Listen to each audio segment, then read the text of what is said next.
আমাৰ পদবোৰ স্থায়ী কৰক। NHM-ৰ এমপ্লয় হয় আমাৰ চবৰ মানে এটা আশা এটা থাকে কি আমাৰ ফেমিলি সিকিউৰিটি আমাৰ লাইফৰ সিকিউৰিটিৰ কাৰণে কিবা আমি ভাবোঁ যেনে আমি দিনে ৰাতি আমি ইকুৱেলি ৱৰ্ক কৰি আছোঁ আৰু আমাৰ সম্পূৰ্ণ আমাৰ এফৰ্টটো দি আছোঁ পাব্লিকৰ কাৰণে পাব্লিক হেল্থৰ কাৰণে আৰু দিন ৰাতি আমি সেৱাটো দি আছোঁ লেকিন আমি ইকুৱেলি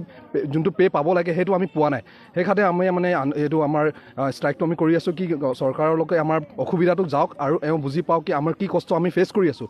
আজিৰ ডেটত আমাৰ কাৰণে যোনটো NHM-ৰ এমপ্লয় আমাৰ কাৰণে নিজৰ হেল্থৰ কাৰণেও আমাৰ একো হেল্থ স্কিম নাই আমাক অহাকালি কিবা এটা হৈ গ'লে ইয়াৰ ফিনকে হ'লে আমাৰ কাৰণে কিবা পলিচি নাই কি আমি আমাৰ ফেমিলি এইটো ছাৰ্ভাইভ কৰিব পাৰিব আমাৰ হেল্থত আমাৰ কাৰণে মানে ট্ৰিটমেণ্ট ক'ৰবাত আমি ভালকৈ কৰিব পাৰিম যোনে হেল্থ ছেক্টৰত আমি ভালকৈ প্ৰভাইড কৰি আছোঁ হেল্থ কেয়াৰ বা বেলেগৰ কাৰণে আমি সেৱাটো দি আছোঁ লেকিন আমি তাৰ ৰিটাৰ্ণত আমি একো পোৱা নাই চৰকাৰে এই বস্তুটো দেখা নাই আৰু দেখি পিনেও আমাক মানে ওৱান কাইণ্ড অফ নেগলিজেঞ্চি কৰি আছে that's why we need some justice for this purpose আন্দোলনটো থাকিব আমি till the end of our strike আমি লাগি থাকিম যেতিয়ালৈকে আমি নোৱাৰোঁ এটলিষ্ট একদিন হ'ব আৰু মানে এতিয়া লাগি আছে চব ডিষ্ট্ৰিক্টত লাগি আছে আৰু আমিও এনেকৈ লাগি থাকিম এট দ্য এণ্ড ক'ৰবাত এটা চলিউশ্যনটো ওলাব লাগিব চৰকাৰক